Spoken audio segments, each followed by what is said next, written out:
விடியா ஸ்டாலின் மாடல் அரசு ஆட்சிக்கு வந்த நாள் முதல் கடந்த 4.5 ஆண்டுகளாக அரசு உதவி பெறும் ஆசிரியர்களுக்கு பணி மேம்பாட்டு நிதி வழங்காமல் காலம் தாழ்த்தி வருவதாக பல்கலைக்கழக ஆசிரியர் சங்கத்தினர் குற்றம் சாட்டியுள்ளனர். அரசு உதவி பெறும் கல்லூரி ஆசிரியர்களுக்கு நியாயமான ஊதியம் மற்றும் நிலுவைத் தொகைகளை காலதாமதம் இன்றி வழங்குதல் உள்ளிட்ட 10 அம்ச கோரிக்கையை வலியுறுத்தி பல்கலைக்கழக ஆசிரியர் சங்கம் மற்றும் மதுரை காமராஜ் மனோன்மணிய சுந்தரனார், அன்னை தெரேசா மற்றும் அழகப்பா பல்கலைக்கழக ஆசிரியர் சங்கங்களின் கூட்டமைப்பின் சார்பில் பெருந்திரள் முறையீட்டு போராட்டம் சென்னை சைதாப்பேட்டையில் உள்ள கல்லூரி கல்வி இயக்குநர் அலுவலகத்தில் நடைபெற்றது.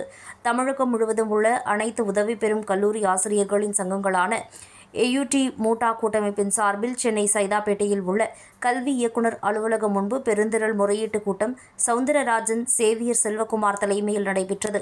தமிழகம் முழுவதும் சுமார் 300க்கும் மேற்பட்ட அனைத்து உதவி பெறும் கல்லூரி ஆசிரியர்கள் பங்கேற்ற இந்த பெருந்திரள் முறையீடு போராட்டத்தில் தமிழக அரசு உதவி பெறும் ஆசிரியர்களுக்கு பணி மேம்பாடு ஊதியம் மற்றும் நிலுவைத் தொகையினை உடனடியாக வழங்குதல் உள்ளிட்ட 10 அம்ச கோரிக்கைகளை வலியுறுத்தி போராட்டத்தை மேற்கொண்டனர்.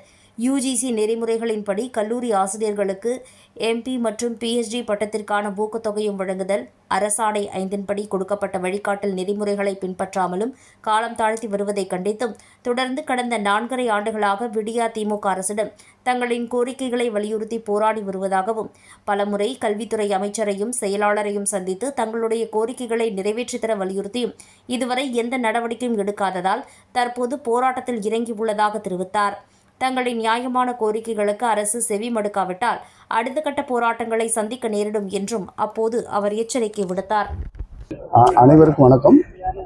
இந்த தமிழகத்தில் இருக்கக்கூடிய அரசு உதவி பெறக்கூடிய கல்லூரி ஆசிரியர்கள் கூட்டு நடவடிக்கை, அதாவது நடவடிக்கை குழுவான மூட்டா AUT இரண்டும் சேர்ந்து இன்னைக்கு ஒரு மாபெரும் அந்த மாநிலம் தழுவிய மாநிலத்திலிருந்து பல்வேறு பகுதியிலிருந்து தெற்க கன்னியாகுமரியிலிருந்து இன்னைக்கு சென்னை வரைக்கும் உள்ள அரசு உதவி பெறக்கூடிய கல்லூரி ஆசிரியர்கள் முழுமையாக பங்கெடுக்கக்கூடிய ஒரு போராட்டம். இந்த போராட்டத்தில் முக்கியமான கோரிக்கை என்பது, அரசு உதவி பெறக்கூடிய கல்லூரி ஆசிரியர்களுக்கு பணி மேம்பாட்டுக்கான ஊதியம் என்பது கடந்த 4.5 ஆண்டுகளாக வழங்கப்படாத ஒரு சூழல் என்பது இருக்கு.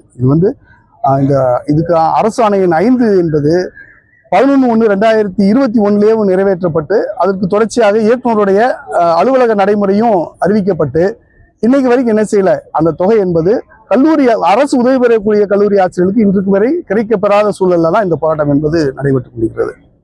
நாங்களும் கடந்த 4.5 ஆண்டு காலமாக 30க்கும் மேற்பட்ட போராட்டங்கள் தொடர்ச்சியாக எங்க பகுதிகளை நடத்திட்டு வந்தோம்.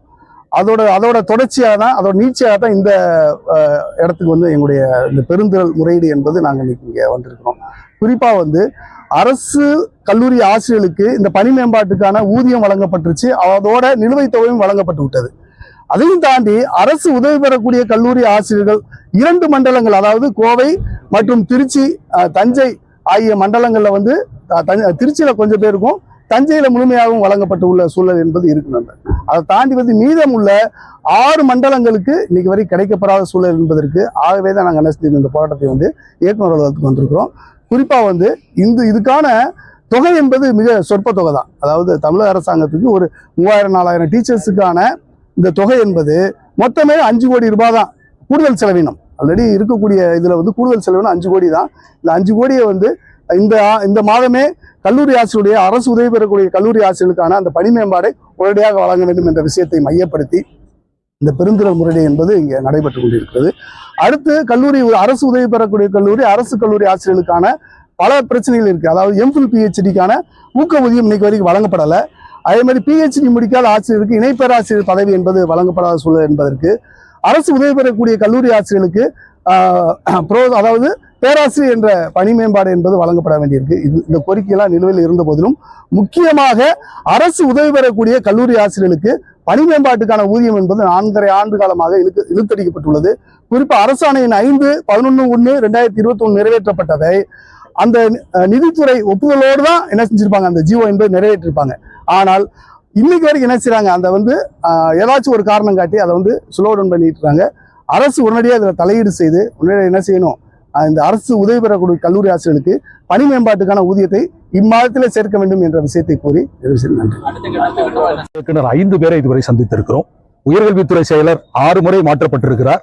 6 பேரிடமும் இதே கோரிக்கை பிசுறு தட்டாமல் அச்சுப்புலை தவறாமல் இதையே கூறியிருக்கிறோம். அதே போல 2 அமைச்சர்கள் மாண்புமிகு பொன்முடி அவர்களும் மாண்புமிகு கோவி செழியன் அவர்களையும் 2 அமைச்சர்களையும் நிறைய தடவை சந்தித்திருக்கிறோம். அதே போல நிதித்துறை செயலரை சந்தித்திருக்கிறோம், முதலமைச்சரையும் சந்தித்திருக்கிறோம். ஆனால் எங்களுடைய கோரிக்கையை எந்த காரணமும் சொல்லாமல் நிறுத்தி வைப்பது என்பது மிகவும் வருத்தத்துக்குரிய விஷயம். எனவே உடனடியாக எங்களது நியாயமான கோரிக்கைகள் 11/1/2024 அரசாணை அரசு கல்லூரி ஆசிரியர்களுக்கு எவ்வாறு செயல்படுத்தப்பட்டதோ அதே போல அரசு உதவி பெறும் கல்லூரி பேராசிரியர்களுக்கும் உடனடியாக செயல்படுத்த வேண்டும் என்ற முக்கிய கோரிக்கையை உள்ளடக்கி 10 அம்ச கோரிக்கைகளுக்காக எங்க போராட்டம் நடத்தி இருக்கிறோம். இந்த போராட்டத்தினுடைய முடிவு உடனடியாக அரசு தலையிட்டு எங்களுடைய நியாயமான கோரிக்கைகளை தீர்த்து வைக்க வேண்டும் என்று கேட்டுக்கொள்கிறோம்.